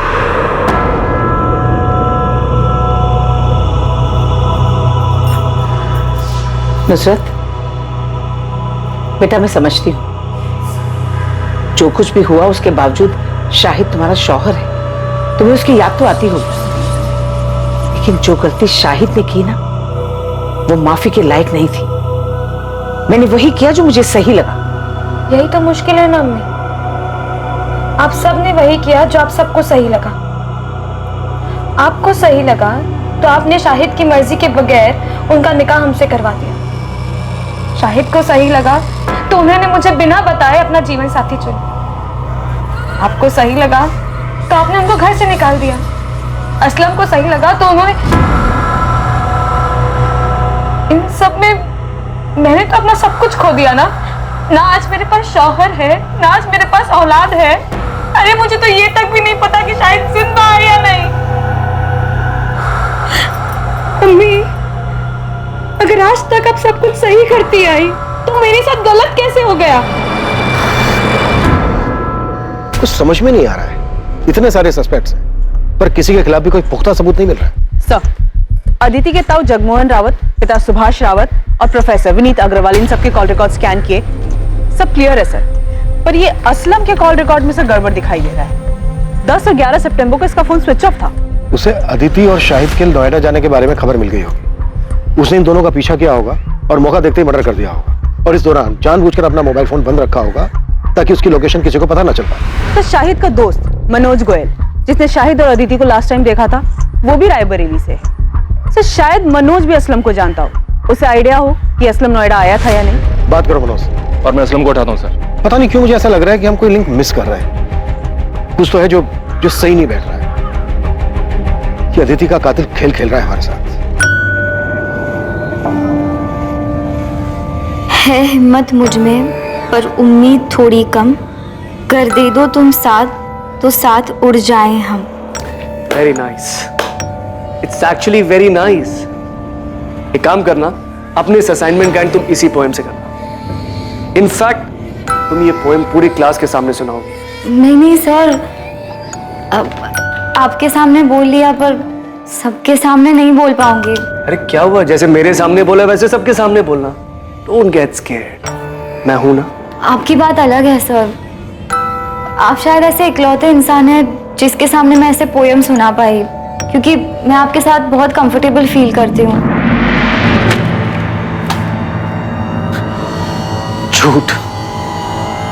झूठ बोला था तुमने। मैं इकलौता नहीं था, कोई और भी था।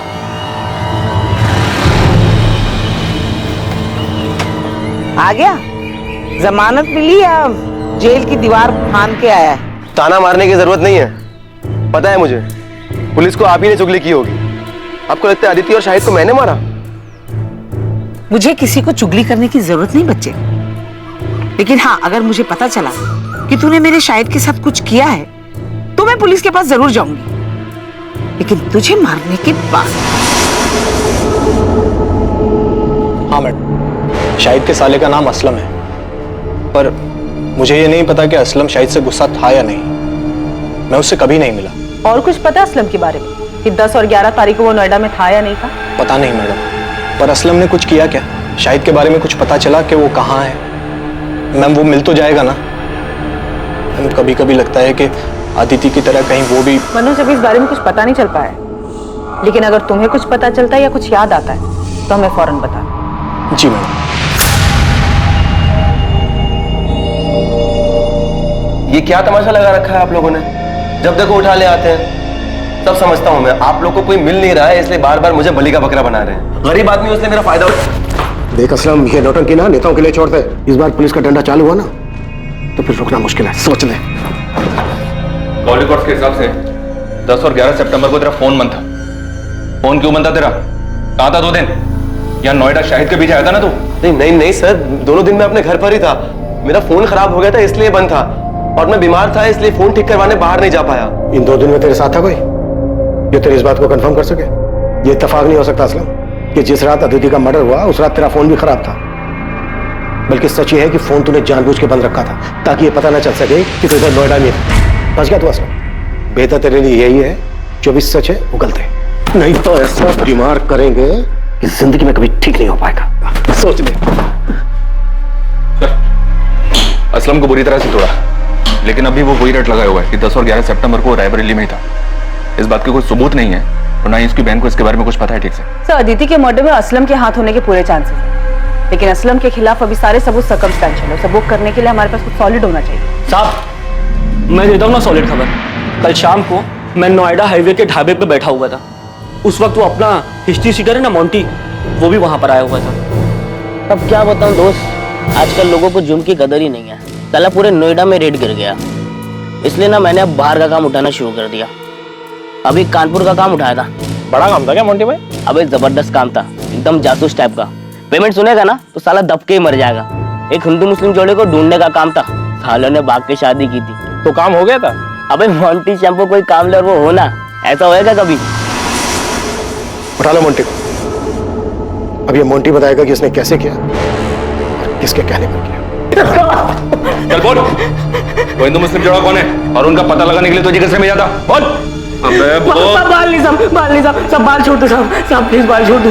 आजकल फैशन में है ना, बिना बाल वाले हीरो की फिल्में ज्यादा हिट हो रही। चल बेटा, तुझे डायरेक्ट हीरो बनाते हैं। यादव, जरा कैंची तो लेकर। सब बाल नहीं साहब, तब बताता हूँ मैं बताता हूँ। तब लड़की का नाम अदिति रावत और लड़के का नाम शाहिद बेग था। उनको ढूंढने का काम मिला था साहब। मैंने यूपी, दिल्ली, नोएडा हर जगह अपने लड़के घुमाए, लेकिन साहब उनका कुछ नहीं पता चल पाया साहब। अबे ओए, नौटंकी बंद कर, समझा? अभी सच सच बोल, शाहिद की लाश कहाँ है और उनके लिए सुपारी किसने दी? जगमोहन रावत ने या असलम ने?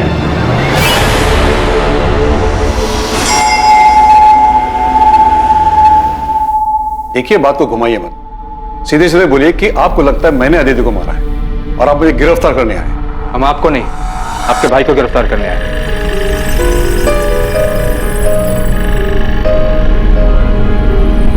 सुभाष को?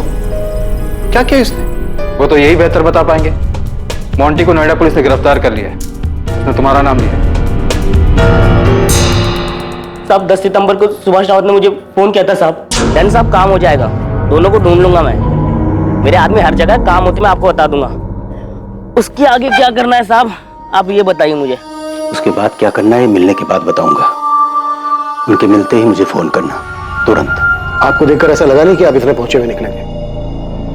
एक हिस्ट्री शीटर से कांटेक्ट करके आपने उसे सुपारी भी दे दी। मैंने मोंटी को सुपारी अदिति को बचाने के लिए दी थी, उसे मारने के लिए नहीं। भैया बहुत गुस्से में थे और मुझे डर था कि कहीं वो उस गुस्से में अदिति को कोई नुकसान न पहुंचा दे। बेवकूफ समझ रहे हैं आप। देखिए, जो भी सच है बता दीजिए। सच उगलवाने के लिए हमें हमारे तरीके आजमाने पर मजबूर मत कीजिए। मैं सच बोल रहा हूं सर, आप मोंटी से पूछ लीजिए।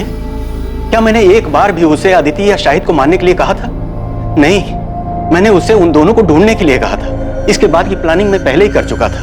मैं उन्हें सबसे छुपाकर चेन्नई भेजने वाला था, अपने दोस्त वेंकटेश मूर्ति के पास। वो मेरा कॉलेज का फ्रेंड है और मैं उसे अच्छी तरह से जानता हूं, मुझे उस पर भरोसा था, इसलिए मैंने सारी बातें उसे पहले ही बता दी थी। लेकिन इससे पहले कि मोंटी अदिति का पता लगा पाता, हमें अदिति की लाश मिलने के बारे में पता चला। अगर आपको फिर भी यकीन नहीं है तो आप वेंकटेश से पूछ लीजिए, उसका नंबर है मेरे पास। अदिति का मर्डर 11 तारीख को और 12 तारीख को शाहिद ने अपने दोस्त को फोन किया था कि कुछ लोग अदिति को उठाकर ले गए। मनोज, वो लोग अदिति को उठा के ले गए। आपको क्या लगता है शाहिद का दोस्त आपके भाई जगमोहन की बात कर रहा था? मुझे अंदाजा ही नहीं था कि मेरा अपना भाई मेरे बारे में इतनी घटिया सोच रखता है। ज्योति, तुम्हें भी ऐसा ही लगता है? ओह, तो आज मेरे समझ में आया कि मेरा परिवार मेरे बारे में क्या जानता है, क्या समझता है। क्योंकि आपने कभी किसी को समझने का मौका ही नहीं दिया ना। सुभाष, मैंने हर फैसले में तू मेरे साथ खड़ा था। मैंने कभी कोई फैसला अकेले में नहीं लिया है। हम लोग भाई है सुभाष, हमारी परवरिश, हमारी सोच एक सी है। अदिति के देर से घर आने से लेकर उसके जीन्स पहनने, लड़कों के साथ बात करने, पढ़ाई के लिए बाहर जाने तक तुझे भी हर बात खटेती थी जितनी कि मुझे। और अगर ऐसा नहीं था तो तूने मुझे टोका क्यों नहीं? क्योंकि तू भी वही चाहता था। फर्क सिर्फ इतना है कि तूने हर बार बंदूक मेरे कंधे पर रखकर चलाई। अदिति और शाहिद की शादी से तुझे भी उतना ही बुरा लगा था जितना कि मुझे। क्या पता तूने मोंटी को उन्हें बचाने के लिए भेजा था या मारने के लिए। आप कह रहे हो कि मैं खुद अपनी बेटी को मरवाऊंगा? अच्छा, अपनी बेटी? आज जब तेरी अपनी बेटी की बात आई तो तूने बिना सोचे समझे मुझ पर उंगली उठा दी। सुभाष, एक ही सिक्के के दो पहलू है हम। फर्क सिर्फ इतना है कि हमारे चेहरे अलग अलग हैं। तूने मुखौटा पहन रखा है और मेरा शक सबके सामने है। जब शक दिलों में घर कर जाता है तो रिश्तों में भी दरारें पड़ने लगती हैं। और यहां भी ऐसा ही हो रहा था। सभी एक दूसरे पर शक कर रहे थे, आरोप लगा रहे थे, लेकिन दावे के साथ किसी के पास भी कहने के लिए कुछ नहीं। आखिरकार पुलिस को एक ठोस सुराग मिलने वाला था। कातिल के चेहरे पर से मुखौटा उतरने वाला था।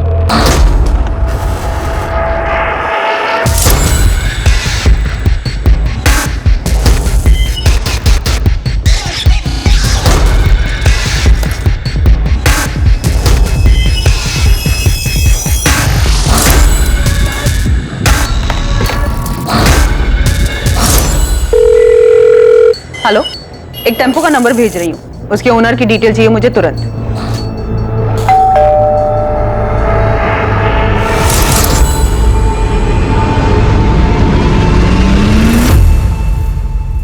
मैं जानता हूं तुम्हारी मां तुमसे छुप कर मिलती है। तुम्हारे लिए अच्छा ही होगा तुम हमारे परिवार से दूर रहो और ये बात दोबारा मुझे दोहरानी न पड़े। छूट क्या रहा है हमसे? असलम भी कुछ नहीं बोल रहा है, उसके खिलाफ भी कुछ नहीं मिल रहा है, बाकी सबके कॉल रिकॉर्ड्स भी क्लीन है। चोरी किए गए गहनों के बारे में भी अभी तक कोई इंफॉर्मेशन नहीं मिली है। तकरीबन 15 लाख के थे। पक्का कातिल के पास ही होंगे, क्योंकि अगर उसने गहने बेचने की कोशिश की होती तो नोएडा, कानपुर या रायबरेली के किसी ज्वेलरी शॉप से ऐसी कोई खबर सामने आ ही जाती। 12 सितंबर की सुबह 2:54 पे ये टेम्पो चिवारी गांव की तरफ मुड़ा था। उस रात भर में ये अकेला व्हीकल है जो 1 बजे के बाद उस रास्ते से गुजरा था। तो मुझे पूरा यकीन है अदिति को इसी टेम्पो में ले जाया गया होगा। और सबसे बड़ी बात, इस टेम्पो के ड्राइवर ने बताया कि उसके मालिक ने अचानक से उस रात फोन करके ये टेम्पो मंगवाया था। इसका मालिक का नाम?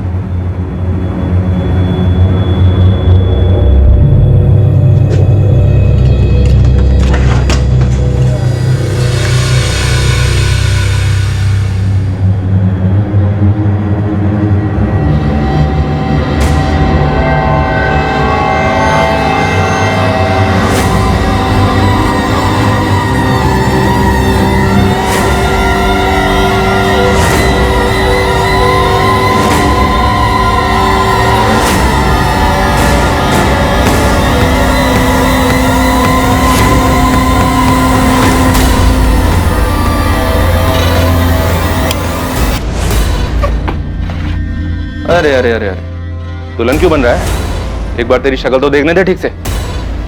अड़ा, तो तू है, ससुराल से बुलावा है तेरी, वहां चलकर चाहे जितनी मर्जी शर्मा लेना।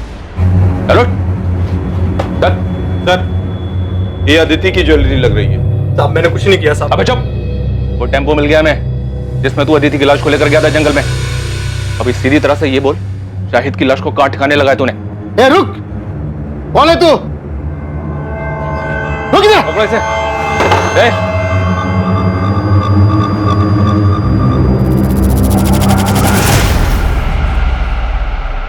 शाहिद बेग, ये जब से आया तब से इसने मुझे एक बार भी गहने छूने तक नहीं दिए। आज जब ये खाना लेने बाहर गया मैंने सोचा 2-4 गहने निकाल ले। मेरे साथ गद्दारी कर रहा था। इतना गिरा हुआ इंसान है।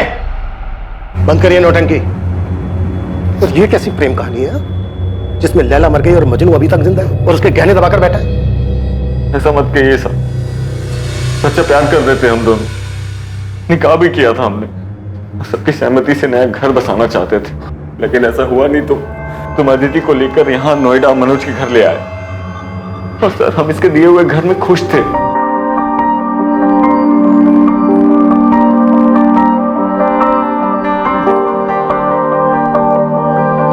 खुश तो हो ना तुम? मैं बहुत खुश हूँ। हम दोनों साथ हैं, यही काफी है।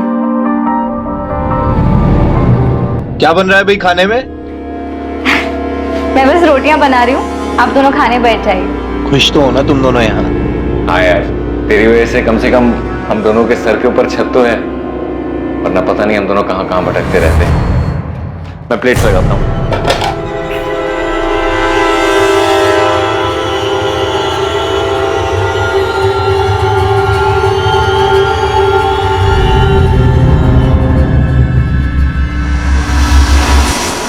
शाहिद ने मुझे कई महीने पहले अदिति की फोटो भेजी थी, मुझे वो तभी से अच्छी लगने लगी थी।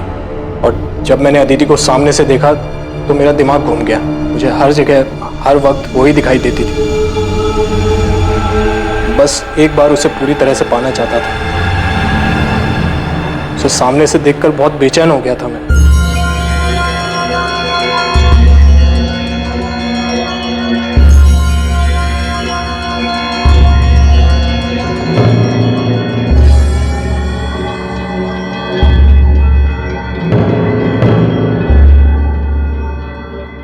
मनोज भैया, शाहिद बस 5 मिनट में नहाकर आएगा, तब तक आप चाय पीजिए।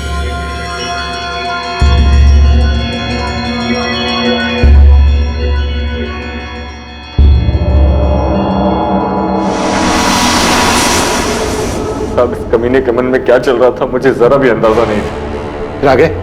मैं अदिति से अकेले में मिलना चाहता था, उसे एक बार छूना चाहता था। इसीलिए मैंने एक नौकरी के इंटरव्यू के बहाने इसे घर से दूर भेज दिया और खुद अदिति के पास चला गया।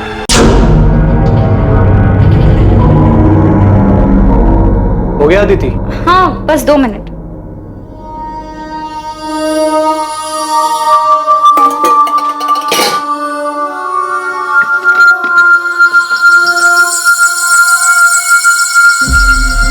भैया आप वहां जाकर बैठिए ना, मैं चाय लाती हूँ। भैया क्यों बोल रही हो यार? नहीं, मैं तुम्हारा भैया हूँ ना तुम मेरी भाभी। बात तो शाहिद भी नहीं है। ये क्या कर रहे हैं आप? वही जो शाहिद करता है। दूर रहिए, पागल तो नहीं हो गए? देखिए, आप मुझसे दूर रहिए वरना ठीक नहीं होगा। शादीशुदा शाहिद में ऐसा क्या है जो मुझ में नहीं है? साहब तब तक भी मुझे नहीं मालूम था कि इसके दिमाग में क्या चल रहा है, लेकिन उस दिन जब मैं घर वापस आया तब मुझे पता चला कि कितना बड़ा कमीना है ये। अदिति, अदिति, अदिति! ये क्या किया तूने? शाहिद शांत हो जा भाई, देख गलती हो गई यार, बहक गया था। बहक गया था? चल मेरी बीवी थी वो, प्यार करता था मैं उससे, छोड़ूंगा नहीं तुझे। शाहिद चल, बोला ना यार गलती हो गई। दिमाग शांत रख और मेरी बात ध्यान से सुन। देख, रोग आकर अगर तूने ये ड्रामा किया ना तो देख हम दोनों फंसे, और मैं बोल दूंगा कि इस कत्ल में तू भी शामिल है, और अदिति के घर वाले तुरंत मान जाएंगे। इसलिए हमारे लिए अच्छा यही होगा कि इस मामले को यहीं दबा दे। तुझे क्या लगता है तेरे बहकावे में मैं आ जाऊंगा? तेरा सच में दिमाग खराब हो गया है? देख देख शाहिद भाई, मेरी बात सुन यार, हम सालों पुराने दोस्त हैं यार। एक लड़की के चक्कर में अपनी दोस्ती खराब करेगा? अरे ये तो गई, वापस नहीं आएगी। इसके जैसी हजारों लड़कियां तुझे मिलेंगी। तुझे नई जिंदगी शुरू करनी थी ना, रायबरेली से बाहर निकलना था। मैं भी तेरे साथ चलूंगा, मेरे पास पूरा प्लान है, और हमारे पास इसके गहने भी हैं यार। हम दोनों की लाइफ सेट हो जाएगी। समझ रहा है मेरी बात?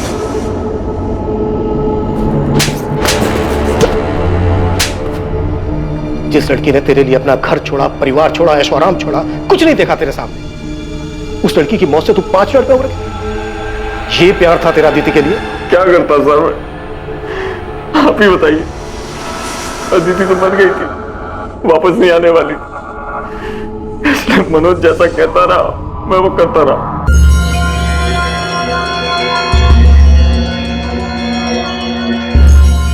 शायद देख, इस काम को हमें बहुत संभाल कर और आराम से करना होगा, समझा? इसकी लाश को ना इसमें डालकर ले जाएंगे, लेकिन अभी नहीं, देर रात को। मैं टेम्पो का जुगाड़ करता हूँ। मेरी दुकान में एक आदमी काम करता है जिसके पास पुराना टेम्पो है। अदिति की लाश को ठिकाने लगाने के बाद तू अपना फ़ोन ऑफ कर देना और फिर 2 दिन बाद अपना फ़ोन ऑन करना, सिर्फ कुछ सेकंड के लिए। और फिर अदिति की लाश को हम जंगल में फेंककर घर वापस आ गए। साले तू अदिति से प्यार करता था, 5 मिनट में उसके कातिल के प्लान में शामिल हो गया ताकि तू अदिति के पैसों से एक सुकून भरी जिंदगी शुरू कर सके। मैं इसके बहकावे में आ गया था।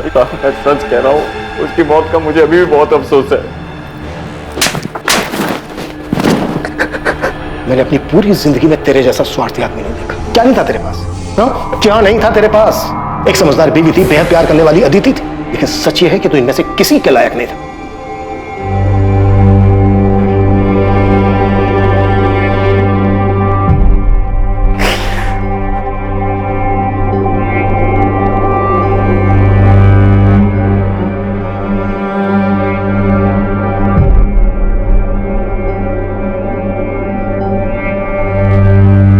तमन्ना उड़ जाऊं नीले गगन में, पर कैसे उड़ूं, बंदिशें हैं इन परों में। है कांटों की दीवार रोके मुझे, ये प्रतिष्ठा की परछाई टोके मुझे। है अरमा छू लूं सितारों को, तोड़ दूं इन बंदिशों इन दीवारों को। है हिम्मत मुझ में, पर उम्मीद थोड़ी कम है। कर दे दो तुम साथ, तो साथ उड़ जाएं। झूठ का पर्दाफाश अक्सर इंसानी मंसूबों का भद्दा चेहरा सामने ले आता है। मुखौटा उतरते ही सच्चाई अपने आप सामने आ जाती है और इंसान की स्वार्थी, घिनौनी और लालची मंशाओं पर रोशनी पड़ जाती है। लेकिन इससे ज्यादा खौफनाक हकीकत इंसान के अंदर छुपा हुआ अंधकार है, जिससे वो खुद भी वाकिफ नहीं होता और जिसका आभास उसे जिंदगी की मुसीबतों के साथ जूझते हुए ही होता है। शायद भी अपने भीतर छुपे अपने इस खतरनाक रूप को शायद नहीं पहचानता था। उसने स्वार्थी होकर सिर्फ अपने बारे में सोचा, लेकिन मुसीबत के वक्त उसकी स्वार्थी फितरत की वजह से उसका मुखौटा उतर गया और उसके पीछे छुपा असल, घिनौना और भयानक चेहरा सामने आ गया। अब मैं अनूप सोनी आपसे विदा लेता हूं, फिर मुलाकात होगी एक और नए केस के साथ। देखते रहें क्राइम पेट्रोल सतर्क, सोमवार से शुक्रवार रात 10:30 बजे।